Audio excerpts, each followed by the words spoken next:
Ndabahaye mwaramutse mwese canke mwiriwe bivanye naho buri umwe aherereye banywanyu mudateba kubana natwe nga kuri imbonesha kure imwe rudende bashyikiriza amakuru atosoje abarabana n'umutekano politique ubanye n'amakungu ndetse n'ubuzima bwa munsi bw'abanyagihugu. Turi mu gitondo cyo kuri uyu munsi wa gatatu w'indwi kugenekerezo rya 28/02/2026 aho tugiye kurabira hamwe ibiriko birabera mu buseruko bwa leta yaranira intwaro rusange ya Kongo. Gahunda irakomeje mu 23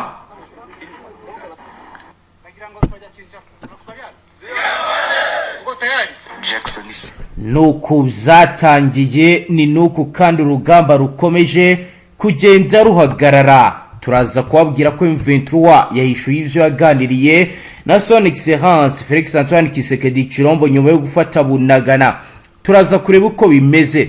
Turaza kandi kubabwira imirwano idasanzwe hagati ya Wazalendo na Fardc ikomeje gufata indi ntera mu buryo budasanzwe. Turabwira ko kandi Misiri yongereye imbaraga n'ubufatanye mu bya gisirikare na Repubulika Iharanira Demokarasi ya Kongo. Turaza kandi kujya ku mirongo imbere y'urugamba mu misozi ya Fizi. Urugamba rurakomeje iwarikare naho ibintu ntabwo byoroshye. Ni muziro banywanyi tubane kuri iyi page ikomeye yanditse amakuru atoso yarabana n'umutekano politique ubanye n'amakungu ndetse n'ubuzima bwa munsi bw'abanyagihugu. Ndatangura nkubwira ko umutwe M23 wahishuye ko ubwo wafataga umushyi wa Bunagana wirukanyemo ingabo za Repubulika Iharanira Demokarasi ya Kongo wahamagawe kuri telefone na Perezida Tshisekedi amusaba ko bajya mu biganiro mu rwego rwo kwirinda imeneka ry'amaraso undi akabitera utwatsi. Aho rero bamuhamagaye ariko ntiyabyumva.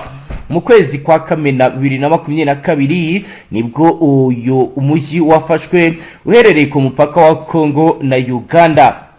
Nyuma y'amezi agera kuri 7 wari umaze mu mirwano uhanganye n'ingabo za leta ya Kinshasa. Impande zombi zagiye mu ntambara mu gihe hari hashize igihe gito zigiranye ibiganiro byari bigamije gushakira umuti ibibazo birimo amakimbirane yo mu burasirazuba bwa Kongo ndetse n'impunzi z'abanyekongo bavuga ururimi rw'ikinyarwanda bari bamaze imyaka myinshi barahunze. Umuvugizi wungirije wa AFC M23 Dr Barinda Oscar mu kiganiro cyari yahaye itangazamakuru yavuze ko intumwa zuriya mutwe zamaze amezi 18 ziganira na leta ya Tshisekedi ndetse ko ibiganiro byagendaga neza dore ko impande zombi zari zaremeranyije kuvanga ingabo. Yagize ati twohereje Kinshasa intumwa, uyu ni Lawrence Kanyuka dukorana yari yagiyeyo bamara amezi 18. Hari ibyo baganiriye byari na byiza pe. Baravuze bati tuvange ingabo twubake division ebyiri buri imwe ifite brigade 3, division imwe ije mu burengerazuba bw'igihugu riri umutekano w'inzego nshya zigiyeho kuko icyo gihe ntibari bizeye inzego za Kabila yarasizo. Bati noneho indi division igende iwanyu mu burasirazuba ije gukemura bya bibazo mura muvuga by'umutekano muke bya FDLR ADF naya n'imiryango yanyu muvuge ko yaheze hanze itahe. Dr Barinda avuga ko icyo gihe M23 yanasuye ikigo cyitwa Mbanza Ngungu giherereye mu birometero 150 mu burengerazuba bwa Kinshasa. Ingabo zayo zagombaga kwakirirwamo ndetse n'abarwanyi bari mu buhungiro muri Uganda batangira gucyurwa berekezwa ku kirunga cya Sabyinyo. Yavuze ko mu gihe M23 yari gitegereje ko ingengo y'imari yagombaga gukora ibyo bari bumvikanye na leta iboneka, yatunguwe no kubona ingabo za Kongo Kinshasa zibagabye bitero ari nabwo intambara imaze imyaka irenga 4 yahise itangura. Barinda yavuze ko umunsi wa mbere bagabwaho ibitero byabaye ngombwa ko birwanaho bakoresheje amabuye, hanyuma intwaro ingabo za leta zataye zihunga barizo M23 itangira gukoresha irwana kugeza itangiye kwigarura uduce turimo n'umujyi wa Bunagana. Yavuze kuri ya mujyi bakiwufata bahamagaye kuri telefone Tshisekedi bamusaba, aho yagize ati bariya nibo bari ahantu hambere buriya niba hari abantu hambere ababariye cyane ni uriya mujyi wa Bunagana. Umuyobozi w'ingabo zabo General Peter Chirimwami yirukanse ahunga yambaye inkweto za kamambiri zidasa ariko tukimara gufata Bunagana twatelefoniye Kisekedi turamubwira tuti ese twaretse kumena amaraso y'abanyagihugu ko intambara ihora ari intambara, twaretse ibi bintu tukajya mu biganiro.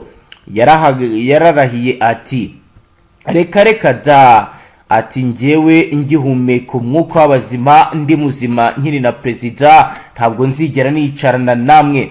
Dr Oscar Barinda avuga ko Kisekedi yakomeje umugambi wo kujya atera M23 nayo ikirwanaho kugeza ifashe ibice byinshi bizo mu ntara Kivu y'Amajyaruguru na Kivu y'Amajyepfo, ni ibice birimo umujyi wa Goma. Kuri ubu umaze umwaka wigaruriwe n'uyu mutwe. Ni mu gihe kandi mu yandi makuru hari turababwira ko ministri leta ya Kongo na Misiri bongera imbaraga mu bufatanye mu bya gisirikare mu guhangana n'ibibazo by'umutekano muke biri kuri uyu mugabane. Umujyi wa Kinshasa n'uwa Cairo bikomeje gushimangira umubano mwiza n'ubufatanye mu bya gisirikare mu gihe umugabane wa Afrika uhura n'ibibazo bikomeye by'umutekano mu bice bitandukanye. Ku mabwiriza ya nyakubahwa Perezida wa Repubulika Felix Antoine Tshisekedi Tshilombo, umugaba w'ikirenga w'ingabo za Repubulika Iharanira Demokarasi ya Kongo, vice ministri akaba na ministri w'ingabo n'abahoze ku rugamba Maître Guy Kabombo Mwandi ya Vita yagira uruzinduko rw'akazi mu gihugu cya Misiri, aho yagiye ku itariki ya 25 mu ruzinduko rwarangiye ku itariki ya 26/2023. mu ruzinduko Maître Guy Kabombo yakiriwe na mugenzi we wa Misiri General Abdel Menged Sakwal, umugaba mukuru w'ingabo za Misiri akaba na ministri w'ingabo n'inganda z'igisirikare z'icyo gihugu. Ibiganiro bizabo byabaye hagati yabo byibanze ku gushimangira ubufatanye mu bya gisirikare bushingiye ku kubahiriza ubusugire bwa buri gihugu, ubumwe n'ubufatanye bwa Afrika, ndetse no gushakira hamwe igisubizo kirambye ku bibazo by'umutekano bibangamiye umugabane.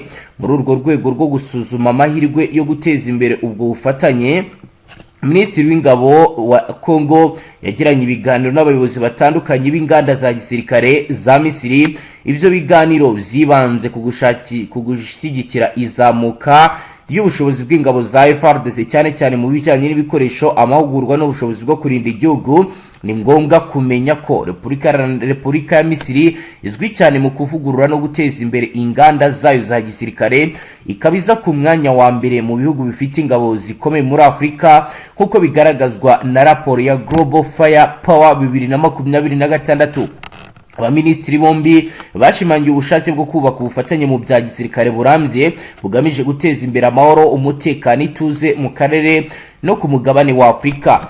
Ku bwa Maître Guy Kabombo Mwandi ya Vita, uruzinduko ruri mu murongo w'izindi ngamba leta ya Kongo ikomeje gufata mu rwego rwo kwagura ubufatanye n'ibindi bihugu hagamijwe kongera ubushobozi bw'ingabo z'igihugu mu mwuka wo gufungurira igihugu amahirwe mashya, gufatanya n'ibindi no gusangira inshingano mu kugarura umutekano. Guverinoma ya Repubulika Iharanira Demokarasi ya Kongo ikomeje kwiyemeza byimazeyo kugarura amahoro n'umutekano mu gihugu hose no kurinda ubusugire bwacyo binyuze mu mbaraga z'ingabo z'iki gihugu n'ubufatanye mpuzamahanga. Ibiro ni biri kwa mu gihe andi makuru akomeye dufite. Aravuga kandi aragaragaza ko imirwano idasanzwe hagati ya Fardc iri kugenda ifata intera mu ntara ya Maniema mu burasirazuba bwa Repubulika Iharanira Demokarasi ya Kongo. Haravuga imirwano ikomeye itari isanzwe yahuje ingabo za leta n'abarwanyi bo mu ihuriro rya Wazalendo basanzwe bafatanya mu bikorwa bya gisirikare by'umwihariko mu kurwanya AFC M23. Iyo mirwano ikaba imaze iminsi ibera muri teritwari ya Cairo by'umwihariko muri grupo Makasenga Nombi n'ayitwa Kuru, aho amakuru yizewe agera mu itangazamakuru agaragaza ko yatangiye mu mpera z'icyumweru gishize igakomeza ku wa mbere ku itariki ya 26 z'ukwezi kwa mbere 2026. Amakuru ari guturuka mu nzego z'ibanze aravuga ko impande zombi zapfuye ubugenzuzi bw'uduce twa Kasenga, Kibaraka, Ndekemanga twari tumaze igihe tugenzurwa n'abarwanyi b'Abazalendo. Nyuma y'imirwano Frdc niyo yahise itwigarurira isubizamo ubuyobozi bwa leta. Ibi byabaye igihe rero Wazalendo ikomeje kugenda igirwa hanini n'urubyiruko rw'abasivili rwahawe intwaro. Nk'uko rero bigaragara, Roko Informa aratubwira ko ku mirongo y'imbere y'urugamba bo bafite isoko yo kwirukana na 23 ku bubi no ku bwiza, kuko bazi yuko amakuru ya gatatu n'ubundi isa nkaho yahagaritse mu Rwanda ndetse isa nkaho yasubiye inyuma nk'uko n'ubundi babitangaje. Urabona ko amakuru ya gatatu yasubiye inyuma ariko mu buryo bwa diplomasi, ariko njyewe icyo mbasha kureba birasa nkaho ari no mu buryo bwo gukora comeback kugira ngo babanze bikusanye banige uko gahunda imeze, ndetse banakure Fdnb ikomeje kwijandika mu mirwano hano muri Kivu, aho noneho byeruye ubundi deployment za Fdnb zajyaga zikorwa mu ibanga rikomeye, aho zajyaga zikorwa mu masaha y'ijoro, ukabona baciye wenda nka za Rumonge bakaca za Karemi bakajya mu byo kuzenguruka bavuga bikaremi, baza wenda nko mu bice bya mu materitwari ya Fizi cyangwa mu bice bya Uviraho gatoya cyangwa hejuru muri Mwenga. Ariko nakubwira yuko ku munsi w'ejo baje izuba riva ku manywa y'ihangu ndetse baca ku mupaka wa Kavimbi. Ubona yuko muri make Fdnb isa nkaho yashize amanegu ndetse nta n'icyo bagikingira mu kwinjira ku butaka bwa Repubulika ya Demokarasi ya Kongo. Kugeza ubu ku birebana na deployment ho biri gukorwa gute? Nta bandi basirikare bari kuzanwa bari ku mirongo y'imbere y'urugamba, ese ntabwo bahabwa akaruhuko? Izo bihagaze gute bwana Safari? Maginga ya icyo nakubwira ikiri gukorwa ni ukugenda bapanga banagabana uduce two gukomezamo imirwano, aho n'ubundi akorera aho bita Colonel Alexis Kawezi uno ni umujenerali n'ubundi wabaye batayo iri muri Sange y'Abarundi, aho yaje no gushwana bikomeye na Fardc bitewe n'uburakari Fardc ifite. Yego. Ndetse ubona yuko bakomeje kugenda babanyanyagiza mu duce tumwe na tumwe n'ubundi muri teritwari ya Uvira. Yego. kugira ngo bakomeze ngo bacunge umutekano. Yego. Ariko icyo nakubwira cyo maginga ya nyuma y'abo basirikare n'ubundi baje n'abandi bari bohereza, ariko bidasubirwaho bakomeje kwitegura, kuko nakubwira yuko maginga ya Fdnb na Fardc bamaze kuvumbura ko amadubu n'intare nabo ubwabo bashaka kwigarura akarere kose ka Rugizi ndetse n'akarere ka Mitamba. Ubona ko bitari buborohere ku rwego rwo hejuru, ubona ko bakomeje gutegura amaoperasiyo agiye akomeye kugira ngo bajye gukomeza kurwana kuri utu turere dufite icyo tuvuze mu mirwanire, ndetse dufite icyo tuvuze ku gihugu cy'u Burundi, cyane cyane ku basirikare ba Fdnb basa nk'aho ari intumwa z'igihugu cy'u Burundi kugira ngo bitware neza, bakomeze bakakire ku mafaranga menshi cyane bahembwa kubera imirwano iri kubera muri Kivu. Hagati aho rero Moise Nyarugaba ati Uvira tuzayigarukamo neza cyangwa nabi.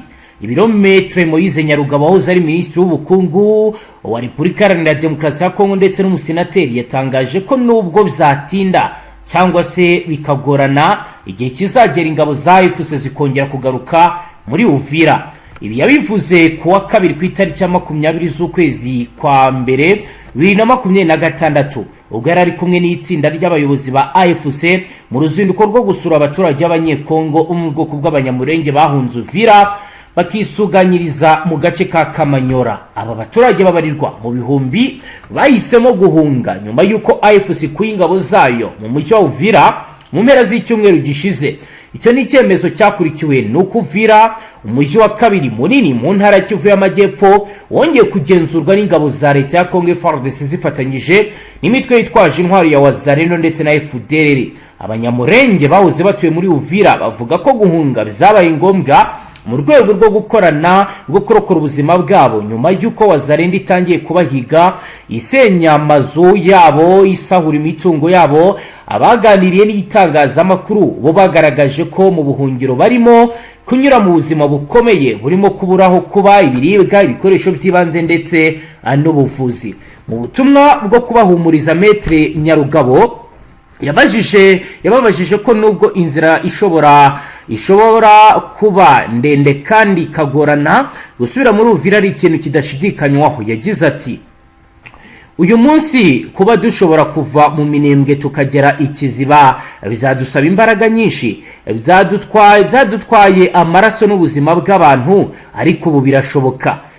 Si kubw'imbabazi z'abanzi bacu na Uvira ntituzategereza kuyigarukamo ku mbabazi kuko ntazo bagira, ariko Uvira tuzahasubira. Yakomeje ashimangira icyizere cye agira ati Uvira tuzongera tuharamukanyirize, tuzongera tubasuhuze, amatorero n'amazu y'Imana byarasenywe tuzongera tuyasengeremo, tuyategeremo amaboko. Umunsi nugera muzibuke aya magambo. Metere Nyarugabo rero yanenze amagambo yatanzwe na leta iyobowe na Perezida Felix Antoine Tshisekedi, avuga ko yavuze ko abanyamurenge bamaze koherezwa mu kindi gihugu. Yavuze ko imvugo nk'iyo igaragaza ko leta ubwayo igira uruhare mu guhohotera no kumena amaraso y'abo baturage. Yongeraho ko ivangura n'urugomo bikomeje kubibasira biri hafi kugera ku musozo, ashimangira ko urugendo rwo kubohora Uvira rukiri imbere. Yasoje agira ati uyu munsi mvuga amagambo make kuko ayo mfite menshi nzayavugira muri Uvira ubwayo. Aha turi muri Kongo si Uvira, icy'ingenzi ni uko tuzasubira Uvira byanga bikunda, ku neza cyangwa ku nabi. Sinzi iminsi bizatwara, ariko tuzasubirayo. Aya magambo ya Metre Moise Nyarugabo akomeje guteza impaka no gukurura amarangamutima ya benshi mu gihe Uvira ikomeje kuba ishingiro ry'amakimbirane akomeye n'umutekano nk'uko bikomeje kugenda bigaragara. Ngayo nguko rero Bwana Safari ndagira ngo udufashe noneho utwereke utubarira inkuru igaragaza uburyo ki uyu mujyi bashobora kongera kuwusubiramo kandi bari bawuvuyemo. Biragenda gute, biri gutegurwa gute? mbere gato yuko wenda nkwinjiza ku mirongo y'imbere ndetse n'uburyo ndi kubona uko gahunda zimeze, reka tubanze tuvuge ko ikamanyora abaturage n'ubundi bahungiye muri ibi bice bakomeje guhura n'isibaniro, kuko magingo ya ikamanyora inzu zirahenze ku rwego rwo hejuru. Nubwo M23 nakwitagize aho yabazaniye ifu yo gucumba ndetse na bimwe mu bikoresho by'ibanze by'ibyo kurya, ariko nakubwira yuko inzu hano ikamanyora ihenze ku rwego rwo hejuru. ubona yuko abaturage basa nk'abasiraniwe, abenshi batari kubona uko babona aho baryama, kandi bitari gukunda ko barabakira zino nzu n'ubundi zitwa ko ari izo mu ibuhungi. Ntabwo byabaho mu gihugu cyabo ko babubakira babaha inkambi kandi bari mu bice n'ubundi bituranye naho bagiye bamenesherezwa. urumva ko nyine ikibazo gikomeje kuvuka hano ikamanyora. Tugendere rero ku byo warumbajije, nakubwira yuko nyuma yaho n'ubundi M23 isa nkaho isubiyemo ikubahiriza amasezerano ndetse igakora n'ikosa abaturage bamwe babonye ko ari ikosa rikomeye cyane M23 yakoze ryo kuva mu mujyi wa Uvira, nkaho bari batangaje ko bazava muri uno mujyi wa Uvira habonetse ingabo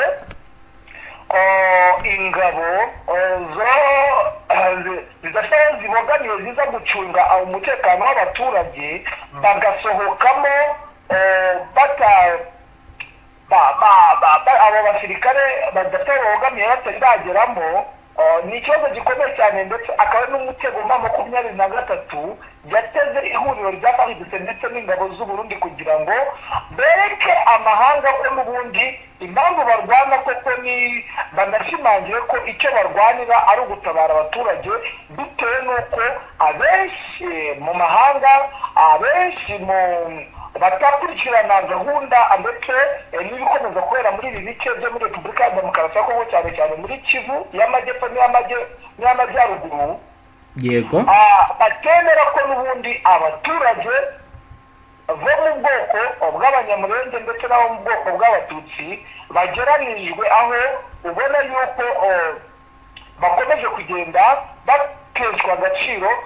Benshi rero bibajije impamvu byabaye, bibaza impamvu nta makumyabiri na gatatu yasohotse, ariko njyewe uko mbireba mu ijisho ryanjye birasa nkaho bashakaga kwereka amahanga ko n'ubundi ibyo bavugaga ari ukuri, ndetse byahise binagaragara ku munsi wa mbere aho basohotsemo ku wa gatandatu nijoro mu gitondo ku cyumweru. Amakuru yaracaracaye, abenshi nimba batarabashije kureba, ariko icyo nakubwangiye wari uri kuri tere, wabonye ko abaturage benshi usibye n'ako abaturage, abasirikare b'abawazarendo n'iki bose bagiye mu byo gusahura, ndetse nakubwira ko hari n'inzu y'umusirikare ukomeye uwo bita generale Byamungu batatinye nawe kujya gusahura. ubona yuko ari agatego gakomeye cyane. Byasahurwaga nande? N'abawazarendo ndetse n'abafatanyabikorwa wabo n'ubundi nibo bari muri icyo gikorwa. Aho Fardc yaje kubona ko ibyo bintu bitameze neza, ibaze kugira ngo bakore ikosa rigayitse ryo gufata bamwe mu baturage bakabashakira amamodoka bakabajyana mu kandi gace babakuye mu aho batuye. Urumva ko nabwo ari ukugaya ndetse no kugaragaza intege nkeya zo kubasha kurinda abaturage n'aho batuye. Urumva ni intsinzi ikomeye cyane ya M23, ndetse nuko M23 koko igirwanya ko ari ukuri bitari iby'amanyanga, nk'uko abenshi bavuga ko iyi ntambara ishobora kuba itari yo kurokora abaturage bari mu bice bigiye bitandukanye, ndetse ibinagaragaza intege nke za leta ya Kinshasa kumva ko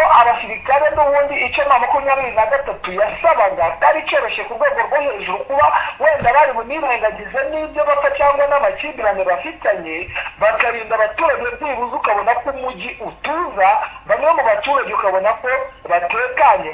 Byari kugaragara ko ihuriro rya Fardc rifite ubushobozi bukomeye cyane, kandi ko M23 ibyo ivuga bihabanye n'ibyo leta ya Kinshasa n'ubundi igenda itangaza ku rwego rwo hejuru. Magingo rero impamvu nshingiraho ikomeye cyane ko M23 iri bwinjire mu rugamba, urabona ko nyuma y'aho basohotse deployment kuri coalition urabona ko yiyongereye, ubona ko n'ubundi bakomeje kwavansa urugamba, haba ku ihuriro rya leta ya Kongo ndetse n'abafatanyabikorwa baba aba Fdnb ndetse na TBDF. ubona ko bazamutse za makobola aho bari bahanganye na M23, ndetse bagaca mu gihugu cy'u Burundi nabo bakinjirira mu Uvira kugira ngo baze ngo bihimure ku basirikare babo bahatakarije mu mirwano ikomeye yagiye ihuza n'ubundi